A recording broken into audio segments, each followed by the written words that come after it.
ବୈଦିକ ଜ୍ୟୋତିଷରେ ନୀଚତ୍ୱ ମାନେ ଗ୍ରହ ଖରାପ, ଅକାର୍ଯ୍ୟକର ବା ଅଶୁଭ ଏହା ନୁହେଁ।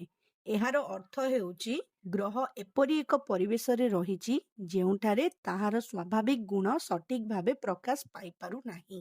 ପ୍ରତ୍ୟେକ ଗ୍ରହର ଗୋଟିଏ ସ୍ୱାଭାବିକ କାର୍ଯ୍ୟ କରିବାର ଶୈଳୀ ଥାଏ।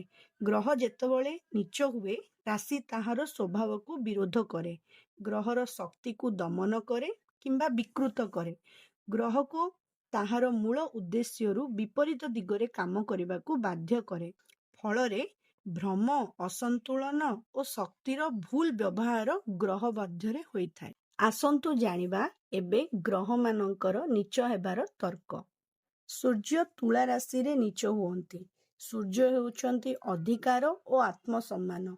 ତୁଳା ରାଶି ହେଉଛି ବ୍ୟାଲେନ୍ସ ଆଣ୍ଡ କମ୍ପ୍ରମାଇଜର ପ୍ରତୀକ। ତେବେ ଅତିରିକ୍ତ ଭାବେ ସମଝୋତା କଲେ କିମ୍ବା କମ୍ପ୍ରମାଇଜ କଲେ ନେତୃତ୍ୱ ଦୁର୍ବଳ ହୁଏ। ଚନ୍ଦ୍ର ବିଛା ରାଶିରେ ନୀଚ ହୁଅନ୍ତି। ଚନ୍ଦ୍ର ହେଉଛନ୍ତି ମନ ଓ ଶାନ୍ତିର ପ୍ରତୀକ। ବିଛା ରାଶି ହେଉଛି ଗଭୀରତା ଓ ଗୁପ୍ତତାର ପ୍ରତୀକ, ଅର୍ଥାତ୍ ମନ ଅତି ଗଭୀର ଓ ଅସ୍ଥିର ହୋଇଯାଏ। ମଙ୍ଗଳ କର୍କଟ ରାଶିରେ ନୀଚ। ମଙ୍ଗଳ ହେଉଛନ୍ତି ସାହସ, କାର୍ଯ୍ୟର ପ୍ରତୀକ। କର୍କଟ ରାଶି ହେଉଛି ଭାବନା ଓ ସମ୍ବେଦନଶୀଳତାର ପ୍ରତୀକ।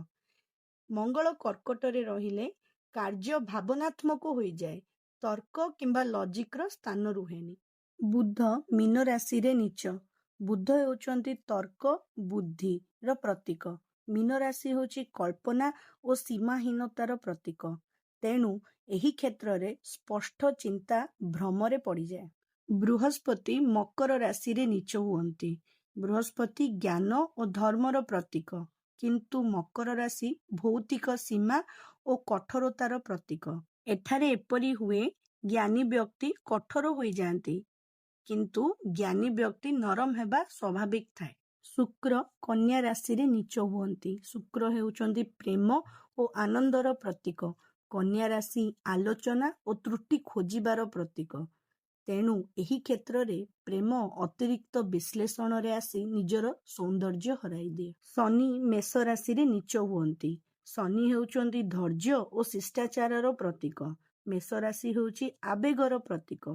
ଏଠାରେ ଆବେଗ ଧୈର୍ଯ୍ୟକୁ ଭାଙ୍ଗିଦିଏ। ପଜିଟିଭଲି ଦେଖିବା ପାଇଁ ଗଲେ ନୀଚ ଗ୍ରହ କର୍ମର ଶିକ୍ଷକ। ସେମାନେ ଚେତନା ଓ ପରିପକ୍ୱତା ଚାହାନ୍ତି। ସଠିକ ଭାବେ ବ୍ୟବହାର କଲେ ଅସାଧାରଣ ଫଳ ଦେଇଥାନ୍ତି।